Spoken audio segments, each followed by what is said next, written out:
За өнөөдрийн шууд нэвтрүүлэг төгтлөгч Цэрэн Лам болон Анужин за эфирийн найруулагчаар гал мандагчин зөрүү нарийн ажиллаж байна. За бүгдээрээ энэ өдрийн мэндийг хүргэе.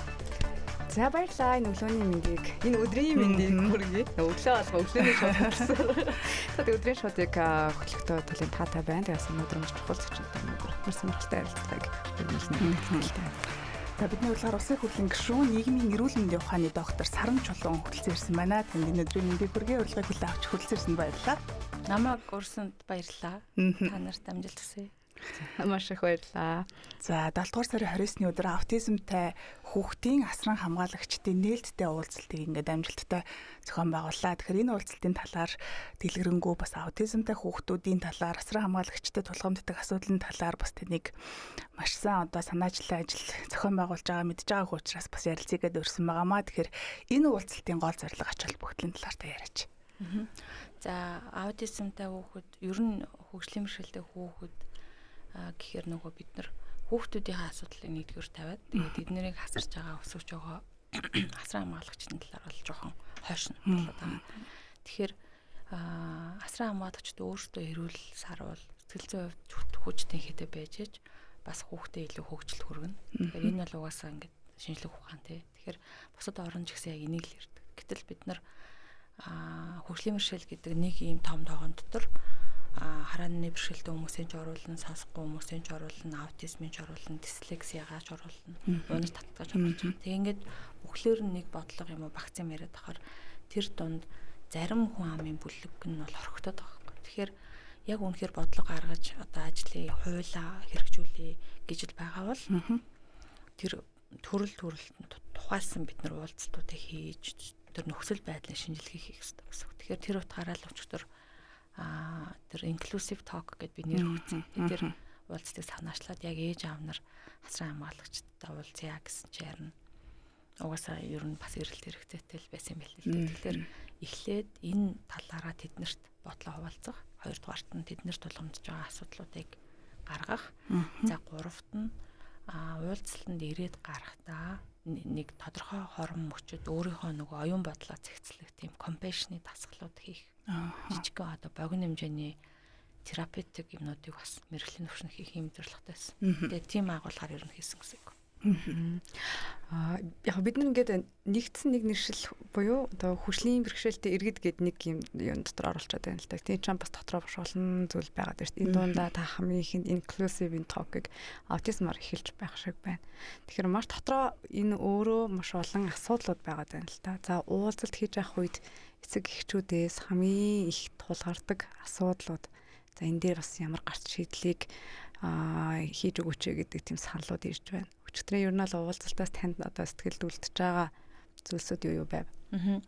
Бид нэр ирсэн бүх хүний саналыг авсан. Одоо 130 хүн 3 цагийн дотор гэдэг чинь 3 цаг гарan уулзсан гэхээр бүхний саналыг одоо нэлээд дэлгэрэнгүй авсан. За яаж авсан бэ гэхээр жоохон интерактив аргаар яг хэрэглэгчид төвлөрсөн юм аргаар авсан. Тэгээд гол сантыг бол боловсрол, эрүүл мэнд, барилга, хууль зүйн цахим гэсэн 5 яамд зориулаад одоо 5 чиглэлийн бодлого зориулаад 5 өнгийн цаасан дээр саналаа бичнэ үү гэхэд хамгийн зузаан нь боловсролын яам бол эрүүл мэндийн яам хоёр тухайдсан өсөлтөд байсан. Тэр дотор юу байгаа гэхээр хүүхдийн сургуульд өгөх гэж нэг зов нь, за өгсөн хойноо багштай нь ажиллах гэж нэг зов нь, за дараа нь ангийнхантай нэцэг эхчүүдийн ажиллах нь эргээд тэр сургуулиас гардаг. Тийм маш байгаа. Хүүхдтэй ажиллах арга зүйтэй багш нарын ховор байна. Эсвэл хүүхдүүдийг авахгүй байна. Гэтэл бодлого дээр болохоор бид нар юу яриад байгаа гэхээр хүртээмжтэй сургууль цэцэрлэг гэдэг харин нөгөө байшингаа бол яриад одоо бол сурч байна. Тэгээ налуу замыг ярьж сурсан байна. Хаалга үдэ бол хийж болж байна. Гэтэл бид нар тэр хүртээмж буюу хүүхдүүдтэй ажиллах арга зүй өөрөө хүртээмжтэй байх хэрэгтэй. Тэгээ тэр тухай одоохондоо бас хөндөж болохгүй л байгаа. За ганцаарчлсан сургалтын төлөвлөгөө гэдэг нэртэй ийм баримтчиг байгаа. Тэрний ядгүй гэхээр хүүхд болгоны даваа сул талд хөгжих болцоотой тал тохирсон сургалтын арга зүйг боловсруулах хэрэгтэй. Тэрийг үнэлгээ хийхин тулд нийгмийн ажилтан, хил зүйч, байд юм сэтгэл засалч гэсэн ийм олон мэргэжлийн багаар үнэлгээ хийжээ. Тэн дээр нь тулгуурлаад сургууль хүмүүжүүлэх одоо арга зүй одоо тийм төлөвлөгөө гаргах хэрэгтэй байхгүй.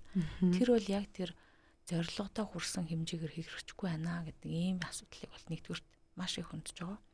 Нөгөө талд болохоор эцэг эхчүүдийн одоо хамгийн том бас бэрхшээл бол айл гэрт нэг хүүхэд бэрхшээлтэй байхад заавал нэг нь гэртээ үлдээд хүүхдээ харах хэрэгтэй болохоор ажил хийхгүй хэрвээ өргө толгойлсон байвал бүр хүндэрч байгаа. За өргө толгойлсон дээрээ нэг айлын 2 бэрхшээлтэй хүүхэд байна. Эсвэл хүнд хэлбэрийн аутизм буюу цочмог аутизм гэж ярьж байгаа. Тэр бол бүр ингээд гарах ямар ч гарцгүй болчиход байгаа юм. Тэдний хувьд бол маш хүндрэлтэй асуудлууд байгаа учраас хүүхдүүдэд аваачаад сургадаг, хөгжүүлдэг газар хэрэгтэй нэ гэхээр тэр нь боцролын ам дээр л юу очиод байгаа гэсэн үг. Тэгэхээр хүүхдийг нь сургах, хүлээж авах газар хэрэг байвал тэр ээж авч нь жоохон ч гэсэн ажил хийгээд мөнгө олмоор байгаа байхгүй. Тэр энэ асуудал бол хамгийн зузаан бас. Зэнхэр цаасан дээр боцролын ам гэсэн цаас. Дараагийнх нь бол эрүүл мэндийн ам. Эмч, совилогч, ер нь одоо эрүүл мэндийн салбарын хүмүүс одоо ойлгомжтой зөвлөгөө өгөхгүй байна, мэдээлэл өгөхгүй байна, тий. Харилцаа хандлага ялангуяа одоо групп сонгодог комиссийн хүмүүс ч гэдэм үү. Харилцаа хандлага бол хамгийн их ярьж бараг 100 хүний 90% нь бараг харилцаа хандлага ярьсан. Яагаад тэгэхээр манай хүүхдийг ингэж одоо хандж ин натаа ингэж хандж ин гэдэг. Тэгээ харилцаа хандлагаараа угаасаа нөгөө дургуутчгүй гэдэг шиг хүлээж авахгүй байгаа юм чи яаж энэ хүмүүсээс өөрчлөлт гарах юм бэ гэд ингээд асуудлыг ер нь хүндсэн. Тэгэхээр энэ босрлын яам, эрүүл мэндийн яам хоёрлоо чиглэж байгаа энэ бодлогын асуудал хамгийн зузаан цаартай байсан. За тэгээд дараа нь мэдээж хэрэг хууль зүйн яамс. Би бол барилгын яам байх болов гэж хууль зүйн яамс. Тэгээ яагаад хууль зүйн яамын гэсэн чинь дээрл хилэнд өртдөг хүүхдүүд бол хамгийн их аутизмтай хүүхдүүд байдаг. Хөнгөн хэлбэрийн янз бүрийн бэрхшээлтэй хүүхдүүд сургууль дээрээ дандаа юм дээрлэхэлд гадуурхалд өртдөг учраас янз бүрийн хэрэг үүсгээд ингээ гомдол гаргаж штэ тэр хөргөсөж авч үздэг. Асуудал маш их байдгаа гэдгийг бас өчигдөр ярьж илээ. Энэ удаагийн уулзалт одоо зөвхөн нэг асуудлаа ярилцах бус тий асран хамгаалагчид өөрт нь тулгамддаг энэ асуудал мэдрэмжээ танин мэддэг за нээлттэй ингээд илэрхийлэх за тэгээ цаашлаа сэтгэл зүйн ачааллаа хуваалцах гэд маш олон юм давуу талтай уулзалт болсон. Тэгэхээр өмнө нь юу нэг иймэрхүү уулзалт болж исэн юм уу? Яг асран хамгаалагчдад зориулсан иймэрхүү төрлийн уулзалт. За миний хувьд бол улсын хурлын гишүүн болоод одоо улс төр гэдэг юм руу ороод 2 жил болж байгаа. Өмнө нь бол би анагаах их сургуульд багшлдаг байсан. Ер нь их сургууль төгсөл ер нь үндсэн ажил бол багш. Тэгээ 2 дахь ажил нь тэр Ахиллес гэдэг төрөмс байгууллага марафон гүйлдэг. За тэгээ дараа нь Ажарын бүчигийн санг хариуцж тэтгэлэг өгөх гэх мэт ажиллаж байсан. Хувь хүний хувьд нөгөө нэг хүлгүү байсан учраас хүлгүү хүмүүсийн талаар нөгөө мэддэг юм а мэдээлэл хуваалцсаар байгаа. Сүүлд гэмтлийн сэтгэл зүйч бүрөв зэрэнтэй хамтраад бид нэр хамт ийм дэмжих бүлгийн уулзалт эхлүүлсэн. Тэгээ тэр уулзалт маань одоо 3 дахь жилдээ орох жоо.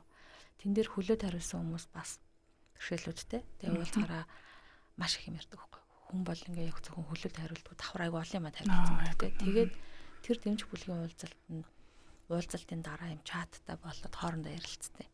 Тэгээ тэр туршлага байгаа болохоор яг энийгээ одоо бусад хөгжлийн бэрхшээлүүд рүү задлаа гэдэг санаачлагаар ерөнхийдөө явж байгаа гэсэн үг. Тэгэхээр одоо сэтгэл зүйн холбоо юм уу сэтгэл зүйч нартай эсвэл одоо төсвийн шийдээд одоо уулзах газар байр энэ төр шийдчихвэл ер нь бол энэ уулзалтуудыг байнга хийж эхлүүлнэ гэсэн үг. Эцэг эхчүүдийн уулзалт хөрвүүлжүүлээд явна. Миний хувьд л юм байгаа. Зөв өмнө нь яг одоо холбооноос юм уу өмнө нь одоо бодлого шийдвэрийн гаргаж байгаа улсаас ч юм иймэрхүү улс зохион байгуулалтыг би одоо сайн мэдгүй байна. Чадвар хэллээ шүү дээ 5 төрлийн асуудал дээр одоо боловсрал, эрүүл мэнд, хууль зүйн яамдууд руу. Тэгэхээр яг эндээс гарч байгаа энэ уулзалтын үр дүнд гарч байгаа цаашдаа хэрэгжүүлэх одоо ямар шийдлүүдийг та юу нэг хий гэж бодож байна. Мэдээж цаг хугацаа их зарцуулагдах байх. Тийм. Яг оролцогчдын 40 орчим хувь бол хууль эрх зүйн асуудлыг хөндөжсэн. Тэн дээр бол хөгжлийн бэрхшээлтэй хүний эрхийн тухай хууль одоо засгийн газраас хүлээгдэж байгаа. Засгийн газар тэрийг өргөн бариаггүй байгаа гэсэн. Тэгэхээр тэр хууль өргөн баригдчих юм бол тэр хуулийн дотор байх ёстой зүйлүүдийн тухай ярьж байгаа. Миний хувьд өөрийнхөө өргөн барих гэж байгаа одоо удахгүй барих тий хуулиуд бол 8 хууль байгаа. 8-ынхаа би 4-ийг нь одоо 2 дахь жил дээр хийгээд дуусж байгаа. Тэгэхээр тэр 4 дээр холбогдох заалтуудыг бол оруулж болохоор асуудлыг хөндөж байгаа. Жишээлбэл саадгүй орчин хүртэмжтэй үйлчлэгийн тухай хууль байна. Тэр хуулийн дээр саадгүй орчин гэдэг зөвхөн налуу зам гэхээс гадна давхар хүүхдэд ээлтэй талаас нь яах вэ гэдэг дээр бас хөндөж болно. Хамтын санхүүжилтийн тухай хууль бас одоо боловсруулж тавьсан байгаа. Тэрэн дээр жишээлбэл хандив босгох асуудлууд бол эцэг эхчүүд чинь дандаа төрөмс байгууллагуудас байдаг. Тэгэхээр тэнд нь яаж дэмжлэг байж болох юм, ямар зохицуул байх хэрэгтэй гэх мэтэр ингээд өөрийнхөө өргөн барьж ажиллаж байгаа нийгмийн ажлын хуулийн дотор жишээлбэл нийгмийн ажилтнууд яаж нөхцөл байдлын үнэлгээнд оролцох вэ? Олон мэрэгжлийн багт нь яах вэ гэх мэтэр ингээд авъя гэд хариулсан. Яг гол тэдний фокуслж исэн одоо илүү онцлж исэн зүйл нь бол яг хөгжлийн мэргэжлийн үнэрхийн тухай байх. Тэгээ тэр дотор аутизмын тухай гэж оруулах уу эсвэл бие даасан хууль арах уу гэдгийг ярилцаад өнгөрсөн. Ер нь бол яг хууль бодлогын төвшөнд ажиллаж байхад бие даасан хууль өргөн баримтгал маш хэцүү. Тэгэхээр миний бодлоор эхний ээлжинд хөгжлийн мэргэжлийн үнэрхийн хуулийг засгийн газар өргөн барих юм бол тэрэн дотор нь би одоо энэ асуудлуудыг оруулж ажиллана гэсэн үг байхгүй. Тэр арай илүү дөхөө юм байна гэдгээ бас хэлсэн байгаа. Хэрвээ аутизмтай гээд нэг хууль гаргахаар чинь дараа нь дахиад унал таталтын хууль гэл ингээл те төрөлжих юм уу яа гэдэг тийм сөрөг аргументаас гарч ирнэ. Тэгэхээр аль талыг бодож баланслсан юм шийдвэр гаргах хэрэгтэй гэдгийг бас тайлбарласан байна. Аутизмтай хүүхдэд нөгөө зайлшгүй шаардлагатай зан үйлийн нөгөө EBA терапи гэж байдаг. Тэ за дээрэс нь хэл ярианы хөдөлгөөн засал гэл ер нь ингээл нөгөө хувийн төвүүдэд л ер нь эмчилгээнүүд явагдаад байдаг шүү дээ. Тэгэхээр улсын нэмэлт эрүүл мэндийн даатгалд хамруулад эмчилгээ үйлчилгээг үзүүлэх хөрөн боломж хэрэг байд юм бол. Яг хөгжлийн мэргэжилтэй хүний агентлаг байгаа. За агентлагийн харьяа орон нутгийн 6 төв байгаа. 6 төв дээр бол тодорхой хэмжээнд хэл засалж хөдөлгөөн засалж эмч сэтгэл зүйчнэр бол ажиллаж байгаа. Гэхдээ хүртээмжийн хувьд бол хангалттай биш. Тэгээд дээрэс нь тэр хэл заслын одоо эмчилгээг тийм хэрэгсэл хэрэгэлдэг. Ийм одоо зурган тоглоомууд яг аутизмтай хүүхдүүдийг сургахад зориулсан, хөгжүүлэхэд зориулсан хэрэгслүүд нь өөр.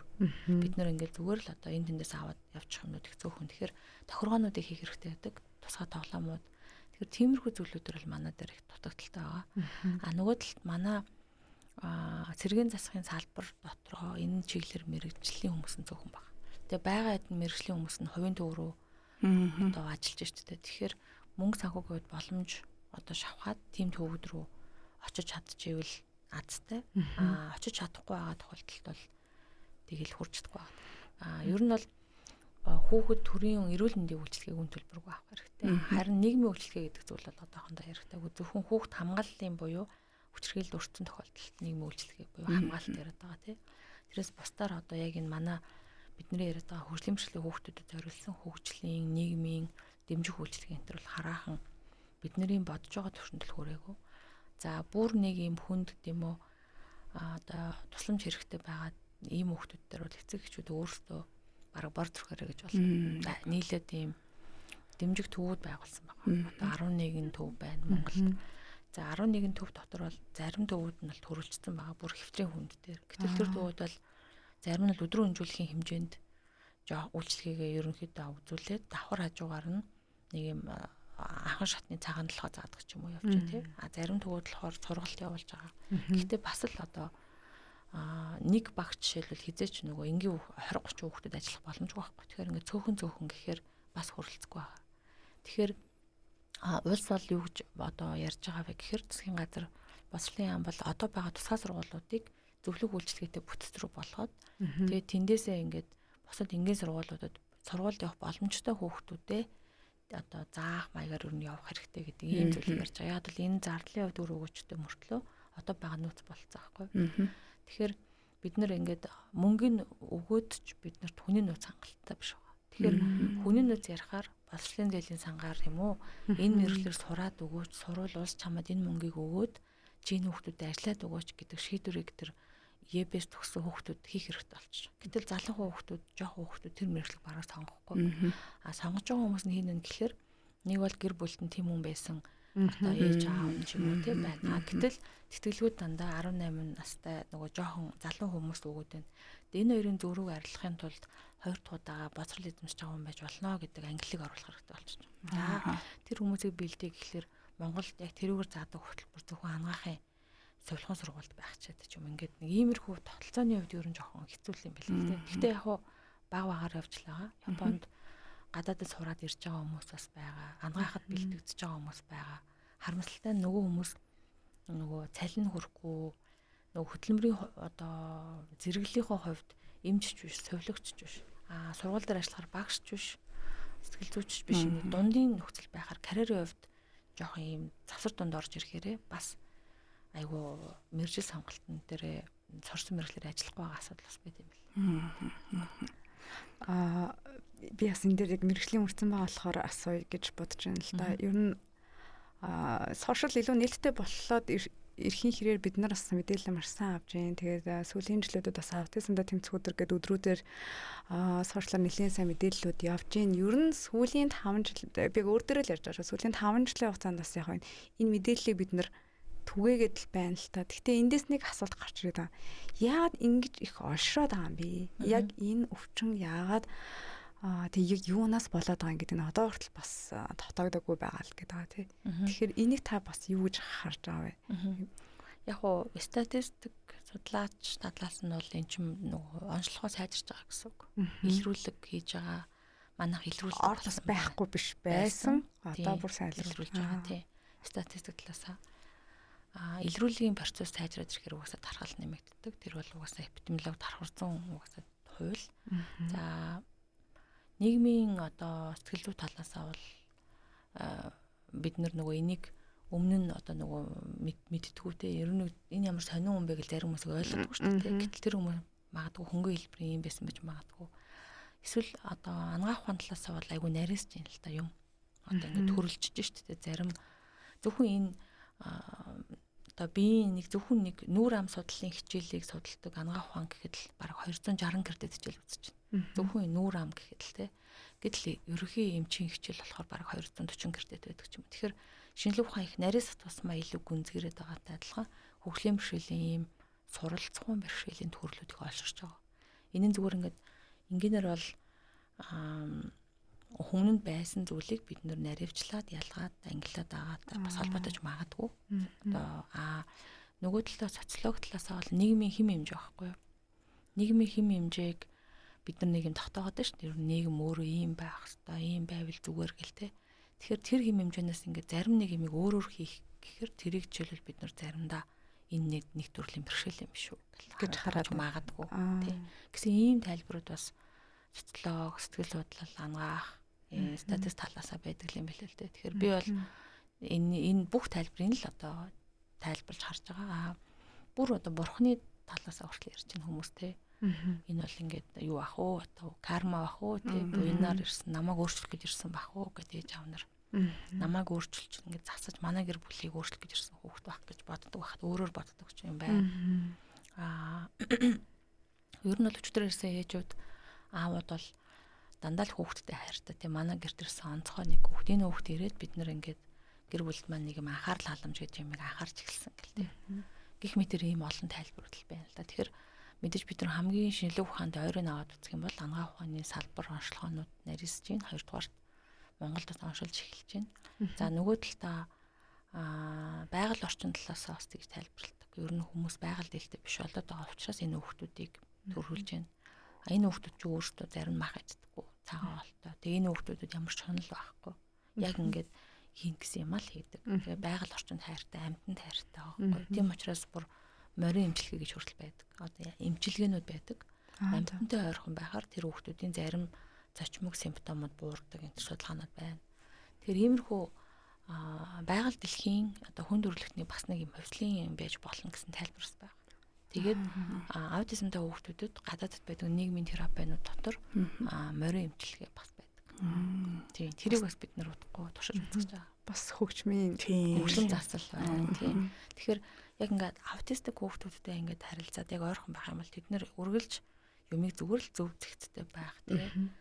Ингээд яг нэг зорьсон юм байдаг. Хажуугаар нь далд илдүү бодол байдаг. Яг энэ аяг гэвэл аяг гэдгээр нь л ойлгохтой. Төлөвлөгддөг тийм. Гэтэл бид нар ч дандаа далд утгатай юм ярина. Давхар юм бодно. Тэгэхээр тэр хүүхдүүд тэр зүйл байхгүй байхгүй. Тэгээ бодохоор айгүй гэгэн хөөрхөн санагддаг байхгүй. Тийм. Аутизм ч одоо өвчин биш эмгэг гэж тодорхойлогддог тий. Яг уу F84 гэдэг онош нөгөө ангаах ухааны талаас онош өгчхөр эмгэг гэдэг. За яагаад эмгэг гэдэг үг ороод байгаа бэ гэхээр тэрийг ингээд тодорхой эмчилгээ хийх процесс хэрэгтэй. Тэр нь өөрөө бусад биеийнхэн бусад функцтай ингээд зовир өгдөг гэдэг юм үү те. Юм ихлээр нэг юм таалагдахгүй толгой өвтөн ч юм уу. Тэгэхээр одоо ийм тод гэрэлтэй газар бол тэр хүмүүс байж чадахгүй. Тэгэхээр ийм бүдгэн гэрэлтэй бол арай тайвширна. Тэгэхээр тэнд ямар нэгэн төрлийн ийм зовир байна. Пейн буюу одоо ийм функцийн бие балдарлах асуудал тэр хүүхэд болоод гэдэг утгаараа энэ эмгэг гэдэг үг яваад байгаа юм л да гэж би ойлгож байгаа тийм. Тэгэхээр эмгэг гэдгийг одоо миний хэлж байгаа шиг биш, зүгээр ингээд бүх тэр хүн өөрөө ингээд нэг юм бие даасан хүн байгаа шүү дээ, оршиж байгаа. Тэр оршихуйг нь ингээд эмгэг юм шиг хараад байвал айгу буруу болчихдог байхгүй. Тэгэхээр бие даасан нэг хүн, тэгтээ нэг хэсэгт нэг жоохон зовир байна да. Энийг холдуулъя, энийг өвтгöd өдөг нөхцөлийн засъя. Эсвэл энэ зовирыг үүсгээд байгаа орчин нөхцөлийн одоо өөрчлөлт засаад эсвэл тэгж ярихаа болиё, ингэж ярихаа болиё гэдэг тийм өөрийнхөө оршихуйгаа зөв хамгаалахын тулд 90 тойрныхаа эмэг модификац хийх хэрэгтэй. Хүүхдүүд юм шиг санагдаад байгаа байхгүй. Тэгэхээр би бол яг эмгэг гэж хэлэхдээ жоохон болгоомжтой байдаг. Гэхдээ оншийн хувьд бол угаасаа тэр чинь нэгээд нэг анагаах ухааны хэллэгээрээ тэр чинь дагаад эрүүл мэндийн даатгалынх нь бүх нэршил энэ чинь яг л эмгэг гэдгээр явж байгаа. Гэхдээ дэлхийд дахинд одоо аутизмыг яг 100% эмчилгээнүүд бол сүүлийн үед бас гараад байгаа гэж сонссон. Энэ хэр үнэн бэ? Яг уу энэ дэлгэрүүлэх хэрэгтэй юу тий? Аутизмыг эмчилнэ гэхээсээ илүү зарим хөнгөн хэлбэрийн одоо гэж хэлж байгаа тийм хөнгөн хэлбэрийн аутизмыг дээр бол яг тэр нөгөө түрүүний хэлдгээр одоо энгийнээр бол SWOT гэж бид нар бүдрэн мэднэ тийм давуу сул талын шинжилгээ гэдэг шиг эрт онцлоод хүүхдийнхээ давуу сул тал эмзэг асуудлыг мэдчих юм бол тэрэнд нь тохирсон сургалт ажил хөдөлмөрлөө чиглүүлж өгөх юм бол тэр хүүхдийг л нийгэмд төлөө бол амьдарч л байгаа. Америкт жишээлбэл аутизмтай хүүхдүүд эмнэлэгт ажиллаж байгаа. За ямар ажил хийж ингэхлээр ингээд орны даваа ихтэй ажил хийдэг. Эсвэл ингээд шинэ бэби төрүүлсэн ээжийг эмнэлээс гарч ирэхэд нь орон цасдаг ажил хийдэг ч юм уу те. Эсвэл эм тариаг ялгадаг. Нөгөө нарийн нямба ажил хийдэг те. Эсвэл дэлгүүрт юм урдаг гэдэг. Тэр хүүхдүүд бол аутизм гэдэг тэр эмгээг нь арилгахаас илүүтэй тэрнтэйгээ дасан зохицоод юмыг сурсан байна. Тэгэхээр тэр утгаар нэмжилж гин гэж яриад байна уу? Эсвэл тэр цаана нь байгаа тэр нөгөө зовир нь арилж гин үү гэдгийг ялгаж ижил нөгөө эмчилж гин гэж тайлбарлахгүй бол бас болохгүй байх л та.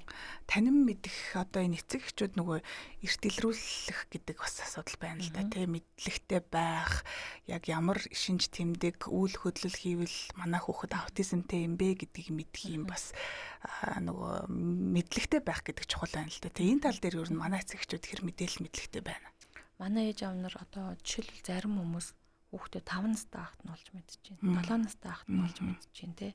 Энэ бол одоо их харамсалтай. Тэгвэл эрт энэс ч эрт онцлоод 7 настай багт нь юу хийж болох байсан бэ гэдэг төлөвлөж өгсөн. Гэтэл ээж аав нар хүүхдээ тийм гэдгийг анзаараагүй мэдээгүй явж байгаад ингээд яг сургуульд өгөөл те яг нэг цэцэрлэгч юм өгөөл яг нэг бусдын дунд ороодгсон чинь нэг юм өөр болол тэгэл сургуулиас нь мэдээ ирэл нэг юм байна ингээд гэж явж илрүүлж байгаа байхгүй. Ер нь бол олон улсад бол жирэмсэн байх үеэс нэгсүүлээд одоо ээжиг гидсэнд байхаас нэгсүүлээд ажил эхэлж шít. Гадаад хятад матад бол тийм байгаа байхгүй. Тэгээд онцлоод тэгээ ээж аавд нь ингээд 0-2 настай байхад нь ер нь бүх процесс явж байгаа. 0-2 настай байхад нь эхлээд зааж өгнө. За ирээдүйд энэ хүүхд 10 настайдаа байж болох хамгийн дээд түвшин энэ юм шүү. Байж болох хамгийн одоо муу нь шүү гэдэг. Ингээд 7 настай хүүхд чинь ийм байх нь шүү. Тэгэхээр ийм сургуульд явуулах нь шүү тий. Инкинд бол ийм мөнгө хэрэгтэй байх нь шүү. Та өөрөө 7 хоногт хүүхдэд эдэн цаг гарах нь шүү гэдэг ингээд эцэг гихтэн төрүүлээд өөр одоо 1-2 0-2 настай байхад нь тэр бүх юмыг шийдсэн байх хэрэгтэй байхгүй. Гэтэл манад тэр байхгүй гэсэн. Энэний цаана юу байгаа вэ гэхээр одоо эмч сувлагч нар би энэ чинь онцлохгүй гэдэг юм ерөөсөө биш. Зүгээр л аргачлал хэрэгтэй байсан. Тэгээ тэрэн тэр ICF гэдэг одоо International Classification of Functional Unity гэдэг үгийн товчлол байгаа. Дэлхийн эрүүл мэндийн байгууллага харьяа бүх орнуудад зориулаад хөгжлийн бэрхшээлийг эрт онцлуулах ийм аргачлал зохиосон гаргасан. Тэр дотор нь хүүхдэд зориулсан хувилбар гэж байгаа. За хүүхдэд зориулсан хувилбар тэр ийм симптом байвал ингэж онцлно, энэ нь байвал ийшээ явна гэдэг ингээд олон орны энэ ICF-ийг их орондоо аваад нэвтрүүлээд тогтолцооны ажил явьж байгаа. Тэгвэл Монгол улс энд нэвтэрч орж онцлог болох гэж 10 хэдэн жил болсон. Ярьсарлаас огт хийгээгүй. За манай улсад ер нь аутизмтай хүүхэд болон тэдний гэр бүлийн одоо бодит тоо баримт нь ер нь хэр байдаг юм бэ? Судалгаа бас ямар түвшинд ер нь хийгдэж байгаа вэ? За нийслэл бол нэг 8000 орчим хүүхэд тоологдсон гэсэн юм урьдчилан мэдээ байна. Яг орон нутагт одоо хэд байна гэсэн эцсийн тоо байхгүй. Ер нь хөгжлийн бэрхшээлтэй хүүхдүүд бол бас нэг 12,000 орчим гэж тоологдож байгаа байхгүй. Гэтэл тэндээс чинь аутизм яг дангаараа ерөөсөй байдгүй, дандаа хавсардаг. Гэтэ бид нар яг энэ яг F84 дотроо 1 2 3-га хувилбар байгаа болохоор яг энэ нь одоо тэд юм уу гэсэн ялгсан тоо бол одоохондоо байхгүй. Харааны бэрхшээлтэй хүүхдүүд бол нэг 3,000 орчим байна.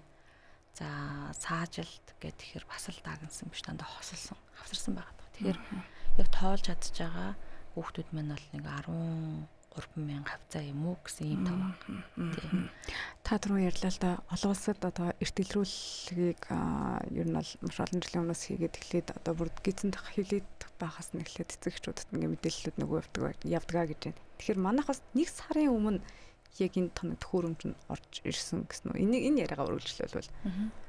Яг хуу хөгжлийн бэрхшээлтэй хүүхдүүдийг ер нь бол бас төрөлхийн олдмол гэ 2 ангилаад байна тий. Тэгэхээр аутизм бол суралцсан бэрхшээлийн ер нь нэг 60-70% нь бол төрөлхийн байдаг буюу ээжээсээ төрөхдөө ер нь ямар нэгэн бэрхшээлтэй байгаа. Тэгээ бодохоор эрт онцлох боломж байгаа. Жирэмсэн багтна гэдэг.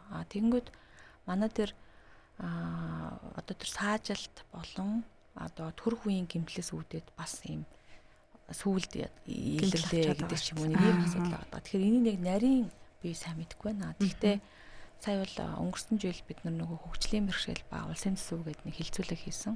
За тэр хилцүүлгээр юу хийсэн бэ гэхээр ер нь хөгжлийн бэрхшээлтэй хүнд зарцуулаад байгаа мөнгө яг юунд зарцуулаад байна вэ те? Группийн мөнгө гэдгээс гадна хүртээмжиндээ зарцуулж байгаа мó, хүүхдүүдэд хөгжүүлэхээ зарцуулж байгаа мó гэд ингээ утсан чинь бид нар оншилгоонд ерөөсөн мөнгө зарцуулаагүй баг байсан юм лээ. Вакцин болон эрт илрүүлэг хоёроо хүүхдүүдэд илрүүлж байгаа боловч яг нэг юм одоо ингээл баахан хүүхдүүд гадаад дэмжлүүлэх гэл мөнгө өсөд шүү дээ. Гэтэл тэр чинь эрт онцлогдсон байсан бол сэргээж аваад хөл дээр нь босгож авах хувилбартай өчнөө хүүхдтэй байгаа байхгүй. Тэр энтрийг оншилж чаддгүй. Тэгээ тэнд нь асуудал нь гэсэн чинь тэр тоноо төхөөрөмж болсон. Айгу удаан хугацаанд одоо ихнэлгс болон гэмтлийн эмнэлэг 3 дахь эмнэлэг энэ төр хүлээгдэжсэн тийм тоноо төхөөрөмжүүд байсан. Тэднэрийг занаж тэр даргыг цайд ерөөсөд байхад тэр хилцүүлэг болоод тэгээд хүсэлт одоо хилцүүлгийн үр дүнгээс бол нэг ажлыг ядаж одоо шийдээгээд тэгээд тоноо төхөөрөмж авсан байгаа. Тэгвэл тоноо төхөөрөмж улсын мөнгөөр авахын тулд нэг тендер энэ төр зарлал нэлийн процесс болт юм байна. Тэгээ одоо л одоо бүрэн болж байгаа болов гэж би бодож байна. Худалдан авсан тоноо төхөөрөмж нь өөрөө ихэнх нь бол одоо нөгөө бас бодистой ирдэг. Зарим нь одоо урвалж бодисууд шаарддаг тий. Зарим нь хажууд нь мэргэжлийн техникч тэр ажилтдаг хүн байх хэрэгтэй энэ төр гэдэг шаардлагууд байдаг. Тэгэхээр тэр энтрийн мэдээллийг бол би одоохондоо аваагүй байгаа. Ямар шүү байгаа юм бол гэдэг. Хэрэв бид нар эрт оншилчвал энэ олон хүүхдүүд бас гадагшуу явахгүй байх бас мэж магадгүй. Одоо хятадд жишээлбэл Чиндаогийн хот зарим хотуудад маш олон одоо хүүхдүүд очиж эмчилүүлж байгаа. Тархины саажилттай ч юм уу ерөнхийдөө суралцсан бэрхшээлтэй. Ер нь бол тарих мэдрэлийн шалтгаан бэрхшээл гэж бас хэлж болно. Тэр дотор хөл дээр босч байгаа хүүхдүүд байна. Хятадд очоод эмчилгээ хийлгээ. Тэд нар болохоор юу гэдэг вэ гэхээр та нар эрт ирсэн бол энэс дээр байх байсан юм а гэдэг мэдээлэл өгсөндөө авдаг юм лээ. Тэгэхээр манайх бол тийм байх бүрэн боломжтой байхгүй. Тэгэл ээж аав нар ч хамаг мөнгө бүх юмаа зарцуулаад очоод эмчилүүлчихэл буцаж ирэл өөр айлын хүүхдүүдийг хараад өрөвдвөл энэ тоглолцоог Монголд хийх боломжтой шүү дээ гэж бас зөндөө ээж аав нар надтай уулзсан. Одоо ингэж байгаа шүү дээ. Тэр цэм аутизм дээр бас ээжүүдийн групп дээр ярьдаг нэг зүйл нь аутизм сүлвэд их олдмол болоод байна гэдэг байгаа байхгүй. Та түр хэллээ сургууль бэрхшээл ээжээсээ нэг 60-70% генээс ингээ өвлөд гараад ирж шүү дээ. Тэрнээс гадна хүүхдүүд сүлвэд сошиал хэрэглээ нэх болоод ч юм уу эсвэл амьд харилцаагүй болоод ирэхээр энэ нь явсаар ингээ явж ирсээр гадлын олдмол аутизм болчиход байна гэдэг. Энэ хэр үнэн бодтой вэ? Би яг тийм одоо судалгаа бол хараагүй. Зүгээр би ямар судалгааг хийж чадах вэ гэхээр хөнгөн хэлбэрийн ер нь тарих мэдрэлийн шалгалтай эмэгтэй хүүхдүүд байж болно. Харин ер нь ямар ч өвчин ингээд өөрийн гэсэн нэг амьдралын дадал зуршлаас хамаарат тэр тавилан хэр сайн явах вэ? Эсвэл уламд ордох уу гэдэг нь хамаарч байгаа байхгүй. Жишээлбэл би одоо юу гэдгийг хотоодны өвчтөй байсан бол би идэж болохгүй хоол гэж байна тий. Гэтэл ингэж амраарай, агаарт ингэрэ гэдэг ийм амьдралын дэглэм байвал би арай илүү урт наслах боломжтой байлаа шүү дээ. Яг тэрэн шиг л байхгүй. Тэгэхээр тарих мэдрэлийн шалтгаантай эмгэгүүд бол ихэвчлэн гадны өвчин зүйлээс нэлээд нөлөөтэй. Тэгэхээр хүн хэр их стресстэй хэр их одоо орчин нөхцөл нь одоо тэр токсик хортой байна. Төдий ч нөгөө зовоогоод байгаа симптомууд нь илүү илэрх, одоо хүндрэх ч юм уу тий. Тэр хүүхдэд цаадуулаад байгаа тэр нэг юм одоо юмнууд нэмэгдээд явах тусам л уламл ааш цан хөдөлн уламл уурн хүрн уламл бухимдэн те энийг нь бид нар тэгж холбоод байгаа гэж магадгүй би тэрийг бол мэдгүй яг цахимаас болоод инглээ гэдэг тийм судалгаа бол би хараагүй зүгээр тэгвэл сөрөг хүчин зүйл бол мөн тэгвэл энэ утаа бол бүр асар маш хүчтэйгээр нөлөөлж байгаа. Яагад гэвэл тарих мэдрэл бид нар чинь эрүүл агаар амьсгалж ээж бидний тарих эрүүл байх гэдэг л бид нар бараг 12 сарынхаа 9 сард нь бид нар хорт утаагаар амьсгалчаад байгаа шүү дээ. Тэгэхээр тий манай анагаахын одоо би чи нөгөө нийгмийн эрүүл мэндийн сургуулийн багш байсан шүү дээ. Тэгэхээр манай сургууль дээр бол угаар 1 2 гэдэг юм когорт судалгаанууд хийгдэжсэн. За тэр судалгаан дээр бол юу гарсан бэ гэхээр утаатай агаарын бохирдол ихтэй дүүргүүд буюу одоо сонгон найрхан ч юм уу тэр дүүрэгт ургийн жим бол хэвийн үеийнхаас маш бага байна гэдэг нь гарч иж байгаа. Тий. Өсөлтгүй жирэмслэлтүүд бол маш их гарч ирэх байна. Тий. Тэгэхээр угаасаа л одоо ээжийн амьсгалж байгаа бидний юу амьсгалж байгаа утаан дотор ч зөндөө олон хорт байцууд байгаа. Тэгэхээр тэр бол угаасаа энэ бүх төрлийн өвчний бас нэг шалтгаан мөн. Хоёрдугаар шалтгаан бол усны асуудал байна. Хэрвээ одоо ийм мэдээлэл өгөхгүй тэр энэ тэрийг олон нийтэд бас нэг ярьдаг юм шиг байна.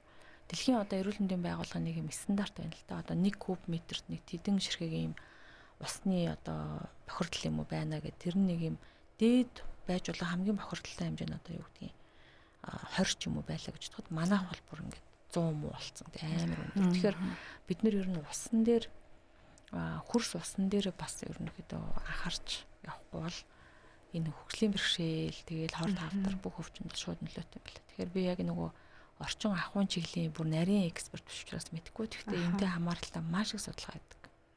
Ер нь бүх зүйл бас гадаа их байхаас илүү бид нар ч өвлийн улирал дотор их байгаад тахаар тэгэхээр дотор орчны бас бохирдол гэж нэг зүйл байгаад байгаа байхгүй тийм. Тэнгүүд нөгөө манад нэг стандарт авахгүй болохоор хүүхд наад цахаан цэцэрлэг за боли бүр ингээд их байр төрх имлэг нь хүртэл дандаа юм муу одоо материалаар хийгдсэн ч юм эсвэл нөгөө би наан төрж байхад цаатлын өрөөгийн цасдаг ч юм уу тийм ингээд гих мэтэрчл нөгөө нэг юм бас гадна орчноос нөлөөлж байгаа бидний анхаарах зүйлбэр маш их байгаад байна тий. Нэг ийм судалгаа хүртэл байсан. Одоо нэг байрлагт нөгөө хүүхдүүд ингээд нөгөө ханад түрээдсэн. Тэгэнгүүт ингээд судлаад утсан чинь тэр байрлагын агаржуулалтын хоолойг нэг давхар алгасаад ингээд нөгөө хийцэн байсан ч гэдэг юм уу те. Агаржуулалт. Тийм агаржуулалтын нэг давхар тэр алгасан давхрууд нь хүүхдүүд ханад түрээдсэн ч гэдэг юм те. Тэгэхээр ерөөдөө ингээд нөгөө Google юу академик судалгаануудыг харахад бол тэр барилгын орчин ялангуяа энэ агаржуулалт бид нар маш их авдаг болсон сүүлийн үед. Тэр агаарын шүүлтүүр нь тий тэрийгэ эргээд юугаар цэвэрлдэг вэ энэ гэдэг чинь өөрөө энэ амьсгалын замд айгүй нөлөөтэй байгаа. Тэгэхээр бид нар ингээл нөгөө хөдөлмөрийн хүн нөхцөлөл ярьж штэ тэрийг бол бид нар одоо хүмүүс зөвхөн уурхаад ажилтдаг гэдгээр хязгаарлах бол шаардлагагүй биш байгаа. Тэр бол хангалттай биш. Ямар одоо байшинд ажиллаж амьдарч байгаа ямар дуу чимээтэй тий дээрэс нь тэр байшин одоо ямар хаан бодог мөдгөр ботсон энэ чинь өөрөө нүдэнд харагдахгүй хүнийг ядрааж байгаа өвчин үүсгэж байгаа өвчин зүйл байхыг бол үгүйсэхгүй гэсэн үг. Тэгээ энэ дээрээ хяналт энэ төр нь бол бас жоохон өстой мэдхгүй байна. Ер нь бол их тааруулах та.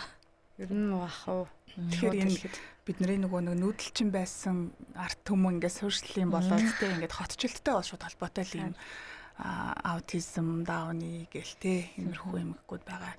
Аутизмын хүрээний түрүү ярьсан эртгэлрүүлэг одоо онцлогооны тогтолцоо орон нутаг бол нийслэл хэрэгжиж байна. Орон нутаг нэг жоохон орхитчих гээд байдаг шүү дээ тийм. Одоо бол яг хүүхдүүд оншоо баталгаажуулдаг газар нь бол Сэмүт байгаа. Сэтгэл эрүүлэндийн үндэсний төв байдаг. Хүүхдийн тарих мэдрэлийн чиглэлээр яг нарийсаад ингээ үздэг эмч бас манад олон биш байна. 10 ч хүрэхгүй.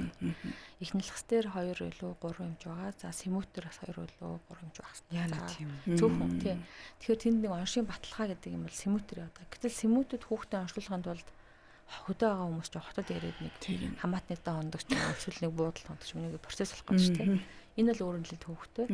Уулын санаагаар болдог бол тэр Сэмүтийн онцлогооны тэр одоо баталгаажуулдаг зүйлийг бид нэр санаагаар болдог ч жоо би угаасаа энийг ярина л та. Тэгэхээр нөгөө евро аваачмаар байгаа. Одоо сонсголонгийн төв дээр хүүхдийн төв дээр аваачмаар. Нөгөөт нь ихний алхас дээр бас байлгамаар байна тийм. Тэгэхээр энэ хоёр төвүүд дээр аваач ихлээр зүгээр санаагаар чинь болохгүй орчин нөхцөлөнд бэлдэх дотоод бүтэц зохион байгуулалтын өөрчлөлт хийх хүний нөөцөө бас тавар сурах хэрэгтэй байгаа. Тийм. Тэгэхээр энэ бол нэлээд хүндрэлтэй бас болчих. Тэгээ хүүхдээ онцлуулахын тулд нэг ээж аав дор ээж 3 сараас дээш хугацааг шаарддаг. Тэгээ нааш таашаа явуулж судлуулдаг гэсэн үг тийм. Энэ нөрөө зөвхөн онцлуулахад шүү дээ. Нөгөө оншоо авч уучраа болохын тулд дунджаар 3 сараас дээш хугацаа шаарддаг. Тэгээд ээж аав нар өөрсдөө асран хамгаалагч нар өөрсдөө сэтгэл зүйн маш хүнд юм цохилт авнаас тийм. За өчтөр бас өдөрлөг рүү эргэж шилжээ. Асран хамгаалагчдын сэтгэл зүй бас хамгийн чухал байдгаа гэж та тэгж байна. нэрэл бид нар ингээд туулж үзэхгүй байгаа мэдхгүй зүгээр л гаднаас нь хараад байгаа болохоос биш яг ингээд дотор нь ямар нэг хөгжлийн бэрхшээлтэй юм уу за ер нь ямар нэгэн зүйлээс хамааралтай хүнтэй хамт амьдрнаа гэдэг нь гэр бүлээрээ ингээд ямар нэгэн зүйлийг хамтаад аван туулаад байна л та.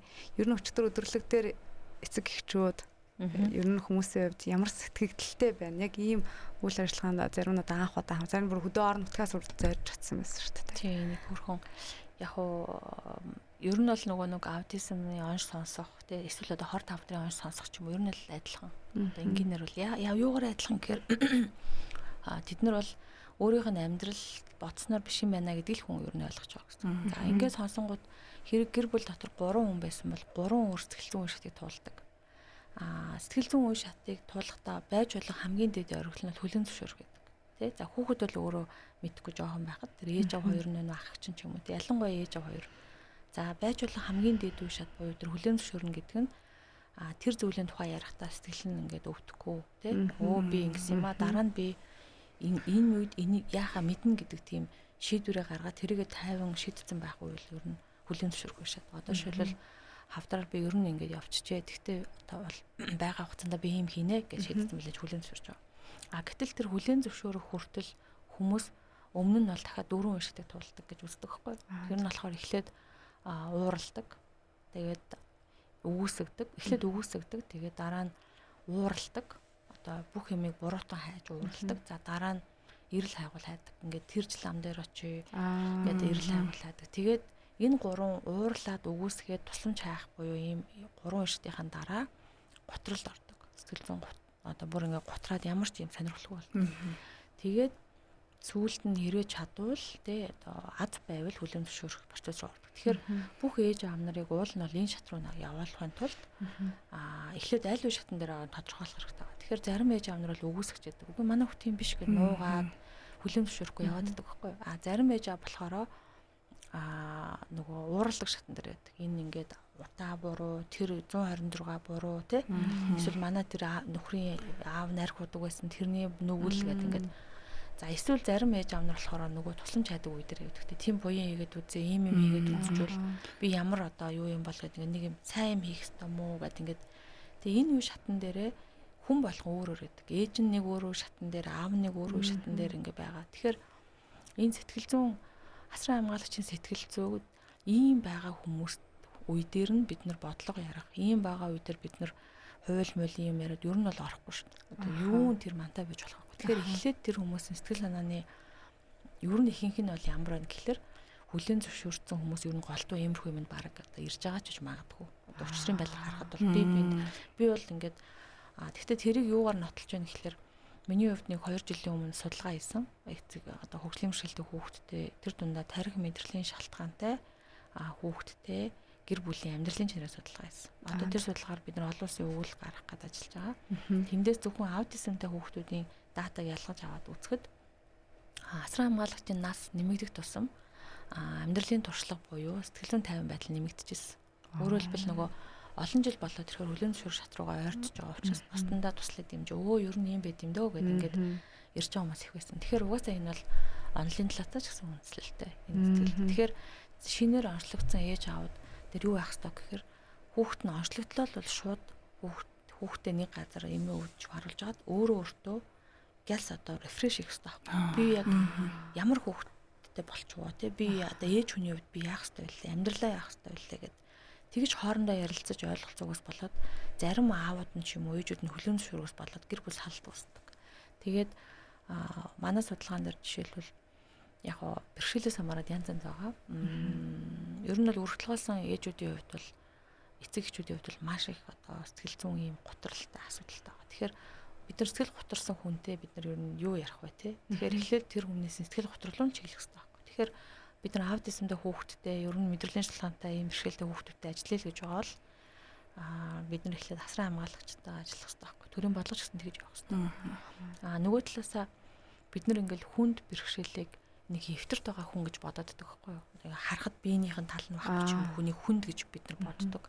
Явж хамгийн хүнд бэрхшээл бол энэ оюун санааны шийдвэр санааны одоо тарих мэдрэлийн бэрхшээл өөрөөр хэлбэл шийдвэр гаргаж чадахгүй байна гэдэг бол эсвэл буруу шийдвэрийг одоо оюун дүгнэлт хийж чадахгүй байгаа бэрхшээлээс илүү хүнд юм ер нь байхгүй. Би энэ цаг уухгүйгээ мэдгүй, би энд байхгүйгээ мэдгүй те. Би бааж хийхсгээж мэдгүй те. Энэ бэрхшээлтэй ажиллана гэдэг бол одоо хажууд байгаа хүний хувьд тэр нөгөө бөөрн аваад буюу асран хамгаалагчийн хайшралт хамгийн өндөр байгаа. Тэгэхээр ийшээ ер нь анхаарах хэрэгтэй. Тэгээд одоо тэгэл ер нь явж байна да. Эцэгчүүд яг нөгөө хүлээн зөвшөөрч чадахгүй өгөөсгч ин гэдэг дээр аутизмтай хүүхдүүдийн шинж тэмдэг за нэрийн дуутахад харахгүй байх ч гэдэм үү те ингээл шинж тэмдгүүд байгаа мөртлөө үзүүлээд явъя гэхээр за яана тийм манай хүүхдийг аутизмтай хүүхэд гэж хэлчихгүй дээ гэдэг тийм хандлага бас байдаг бах тий. Тэгэхээр л таны ярьснаар яалтчгүй л эцэгчүүдэд бол сэтгэл санааны зөвлөгөө өгдөг. Одоо тэгтээ бас сэтгэл зүйч чинь бас нэлээд өндөр үнэлгээтэй байгаа. Тэгэхээр одоо төрөөс нэг тийм төв мөв байгуулагч гэдэм үү те тэр тал дээр анхаарах бодлого хэрэгтэй юм болов. Тийм яг уу сая ингээл бид нөгөө татварыг 1% болгоё гэж ярьж байна тийм хүн амын татварыг 1% болгомоор байна. Эсвэл тэр татвар их байна, энэ татвар их байна гэдэг. Гэтэл нөгөө тал бид нар татвараа бууруулъя гэж байгаа бол нийгмийн энэ бүлгийн хүмүүсийн чадварыг сайжруулах хэрэгтэй байхгүй. Гэтэл энэ хүмүүст өрүүлсэн төв байгуул ийм ихлээр тэр чинь улсын мөнгөөр л юм. Тэр мөнгийг ханаас авах гэхээр хин нэгний татварын мөнгө л явж таарах гэдэг. Гэтэл энэ хүмүүсээ хайчгаар чинь одоо нөгөө хаяад одоо би бол болж чинь би өөрийнхөө төлсөн мөнгөөр өөртөө дөрвөл амьдрыг гээд явал болж бол гэтэл нөгөө тал тэр хүмүүс одоо яах вэ тий. Тэр энээр ингээд төрийн бодлого бол юм тэнцвэртэй юм байх хэвээр. Хэрэв бид нэр одоо сэргийн засалтанд зориулсан $1 $1 бол $4 бол долларын эдийн засгийн үр ашигтай байхгүй. Тэр сэргийн засалт дотор нийгмийн сэргийн засалт гэж хэлбэр байна. Сэтгэл зүйн сэргийн засалт гэж хэлбэр байна. Ээж аавуудад энийг хийх юм бол ээж аавууд хөл дээр босч ирээд хүүхдийнхээ асуудал дээр эвлэрээд ойлгоод ямар нэгэн аргыг олоод ажил төрлөгийг зүтгээ явах боломжтой. Тэгээ явж байгаа өчтнөө ээж аавууд байгаа. Хитэн 100 гараа байгаа. Гэтэл тэдний тэрийг ингээд хооронд нь уйлдуулаад уулзуулаад туршлага солилцох ажил хийхэд нэг өөрөө хэрэгтэй байна. Нэг юм дүрм журам хэрэгтэй байна тий. Нэг цай кофе хэрэгтэй байна. Энийн жишээлбэл бид нэр төрөлжсөн ийм үйлчлэгийг төрийн босууд өөртөө хийх боломжтой. Гэтэл төрийн босуудад зовлон нь юу гэхээр мөнгө байхгүй тий. Тэгээ нэг иймэрхүү тогтолцооны ийм нэг циклд ингээ орчод байгаа. Ер нь бол миний хувьд бол өөрийнхөө бүх одоо болцоогоороо энийг бол эхлүүлэх гэж бол одоо ажиллана.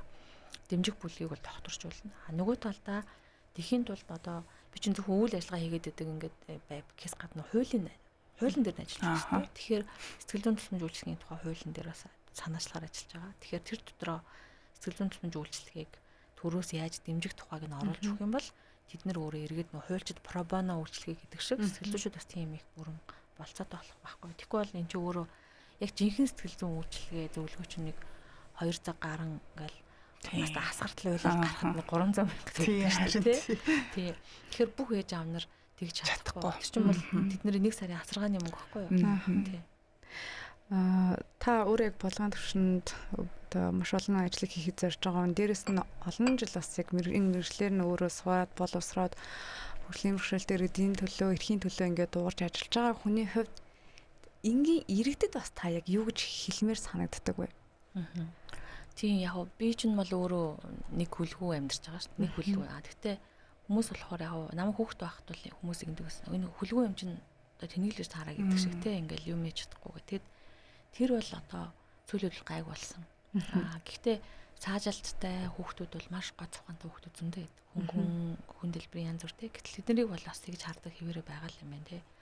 Зүгээр юу ч болсон бай ер нь бол тэгэл одоо хүний дунджаар нэг 70 насалж шít те. Тэгэл амьдарч байгаа хугацаанд хүний амьдрал юу ч тохиолдсон бай. Тэрэнд хүн яг сэтгэлээ юм эрзэн шиг юм уяатан болгож дадуулах хэрэгтэй байгаа байхгүй юу? Тэгээ би бол айгүй юм одоо нэг айгүй одоо бурхан шүтэн явал ном уншуулад идэх хүн бол биш. Гэхдээ би одоо манай эмээ бол ганданд очиж одоо залбирдаг юм хүн байсан. Би өөр ажарын бүчтэй хамтарч ажилладаг. Тэгээ ер нь бол ингээл дэлхийн олон улс орон дайн болоод өчнөөл нийгмийн хямрал бол дэлхийд даяараа л ер нь хүнд өрлөгт нэг юм бүх юм нь болоод байгаа юм шиг бүртээ нөгөө талаас сэтгэл зүйн хувьд айгүй юм тэнхээгүй болцсон байгаа даахгүй харахад. Тэгэхээр тэрэн дээр эргээд одоо юу бид нэр яригдаж эхэлж байгаа гэхээр энийг зөвхөн ийм ёс суртахуун өөрөө хандах ёс суртахуун те хүнлэг байх гэдгээ өөрлөгөө чиглүүлэх хэрэгтэй байхгүй өөрлөгөө. Тэгээ энийг нь бид нар хуулиар бол хийж чадахгүй шүү дээ. Хууль бол хязгаарч ёс суртахууныг дангаараа засуулж чадахгүй. Тэгэхээр эргээд бид нар хүний ёс суртахуун, хүний нийгмийн ёс суртахууныг өөр дөрөө одоо гүйцэлдүүлэхэд бол магадгүй нэгтгэл хөнөмжлөлтэй ч магадгүй те. Одоо би бол одоо нэг бурханд очоод залбирдгүй ч гэсэн өөрөө өөрийнхөө нөгөө өвөг дээдстэй эмээ өвөөгөө бодвол надад ийм хүч өгөөч гэдэг ч юм эсвэл нөгөө сайн сайхан юм болохоор нэг юм бэлтгэл үнэмшилтэй байгаад те ашгүйдээ юм эмээг юм одоо залбирсны буйнаар би явж ин ч гэдэг юм нэг иймэрхүү юмар бас заримдаа гэд нэг юм гарцгүй болсон үедээ сэтгэлээ зогоодог байхгүй. Тэгэхээр хүмүүс тийм юм айгу дутагдсан юм санагдаад байдаг. Одоо би ингээд нэг нөхрөө ингээ унахад би хаанаас ер нь сэтгэл санаагаа одоо сэтгэлээрээ өөрийгөө одоо татаж авах ямар олс надад байх вэ гэхээр хин нэг ингээ хараад байдаг. Явж тэгэл одоо ингээл төчмөс өрөх хэрэг чинь тий. Өөрөө л өөрийгөө татаж гарахгүй бол өөр хин чамааг ер нь татаж гарахгүй шүү дээ тий. Юу ч тохиолдож гээд. Тэгээ тэр нь бэлэн байна гэхлээр ингээл амар өөрийгөө хүчлээл ингээл тэхгээргүй тийм сэтгэлийн уян хатан байдал сурах хэрэгтэй юм шиг. Уйлмаар байвал уйлал. Унамаар байвал ундаг. Тэгээ тэрийг ингээд окей энэ бол ингээд нормал зүйл байж болно тий. Би бол ийм бүдүүнжэж болно, ийм турхаа аажж болно. Энд чинь ингээл би байгаа нэст гэдгийг нэг ойлгож аваад авчвал өөр хүнийг шүүмжлээд өөр хүнээс юм хүлээгээл хүлээлт аваад ингээд ах хэрэггүй санагдаад байгаа. Тэгээ тийхгүй бол ер нь бол бид нар ч одоо энэ нийгмийн хитээцэн хим хэмжээнээс болоод айгүй ядарч шít. Одоо гишүүн болцсон ч хүмүүс бүр гишүүнд зориулсан хим хэмжээтэй юм билээ шít Монгол улс чинь. Монгол улсын их хурлын гишүүний хим хэмжээ бол амар өндөр заяа. Хар машинтай ингээ хажуудаа хамгаалагчтай өөрөө машинаа барихгүй ч гэдэг юм ингээд. Одоо ингээл ер нь бол хүлээлтэн тийм нэг хим хэмжээ өөртөө гаргацсан. Тэгээ тэрэндээ ингээд нөгөө хүнээ шаардаад идэх чи яага хүрхэн биш байгаа. Яага сэгсэр хүстэй байгаа. Эсвэл одоо чи яг юу хийсэн ингээл эсвэл чи яагаад гүүр ярихгүй байгаа. Эсвэл яагаад байшин барихгүй байгаа ч гэдэг юм. Чи яг юу хийсэн ингээл нэг хийсэн юм нэг тийм объектив маягаар ингээл хараад. Тэгснэ өөр их хурлын гишүүдэд зориулсан хим хэмжээ амар өндөр мөртлөө иргэний хариуцлагын хим хэмжээг болохоор ерөөсө бодож байна. Уул нь та гой саналаа өгвөл дуурчвал бис хамтрал ажиллачмаар л байгаа. Тэгэхээр чин тэхгүй янз бүрээр ингээл хийлээ. Тэгэхээр тэр янз бүрийн юм уур бухимдалтай байгаа хүмүүсийн цаана бол юу байгаа гэхэлэр өөртөө тогтоосон ёс суртахууны тийм хим хэмжээ тий тэрэн дээр нэг юм одоо юу гэдэг энэ миний хувьд байж болохгүй те гэдэг юм нь алдагдсан юм уу тий гэж би заримдаа боддог байхгүй. Тэгээ энэ чинь өөрөө бидний хүүхдүүдэд нөлөөлж байна тий. Ийгээд эргэн тойрон нөлөөлж байгаа байхгүй. Тэгээ энэ эргээд манай нийгэмд ингээд томоороо ингээд муу болж шít тий ингээл хэвээр. Гэхдээ яг сүүлийн үед тэр нөгөө юуны хануугийн кэсэн дээр тий хэвээр ийм юм бодно гэж байх уу гэдэг тэр бүгд эсрэгүүсэж байгаа. Яг нэлээ хэсэг нь фейк юм бас таны явуулах шиг байл л тий. Гэхдээ ер нь бол тэрийг ингээд сонсоор хүмүүс дургуутсан гэдэг бол би пөөх бас хүмүүс айгүй гоё ингээд нөгөө юмыг ийм байж болно болохгүй ялгааг ингээд бодож эхэлж байгаа юм байна. Нэг үнэт зүйлийн жижигэн ч гэсэн ийм багнууд ингээд босч ирж байгаа юм гэж бодсон л тоо. Тэгэхээр өөрөө өөрийнхөө амьдралд ингээд хэрвээ тэр байхгүй болчихвол хоогоод явчих тэр үнэт зүйлээ хүн босгож ирэх хэрэгтэй байхгүй. Тэгээд босгож ирээ тэрийгэ тэтгээд тижээгээд ингээд одоо тэрнийхээ төлөө явчих юм бол хүн амьдрал нөгөө янз бүрийн юм дээр нуурж унах нэр багж магадгүй. За мэдхгүй ер нь тийм үл бодож байна. Таны ярианд эмээ гэдэг үг аягүй олон орж байгаа байхгүй. Бид таны эмээтэй холбоотой нэг түүхийг бас хэдхэн хоногийн өмнөөс сонссон. Тэгээд аваараас болоод одоо хөлөө алдсан. Гэтэ ингээд яг хэцүү шаналаа байж байхад эмээ нь чи хүнээс нэг юмараа дутуу байж болно. Гэтэ чи илүү байх боломж чамд байна гэдэг нэг яг би даж англи хэлийг маш супер сурсан гэж надад нэг хүн ярьж байсан. Би тэрийг сонсоод өөх ямар мундаг дайч юм бэ гэж бодсон. Бас бахархсан шүү баярлалаа. Уулзсандаа татаа. Бидний урилгыг хүлээж хүрсэн ирсэн маш их баярлалаа. Бид аутизмтай хүүхдийн асран хамгаалагчдын нээлттэй уулзалтын талаар улсын хурлын гишүүн нийгмийн эрүүл мэндийн ухааны доктор Саран Чулуунтай ярилцлаа.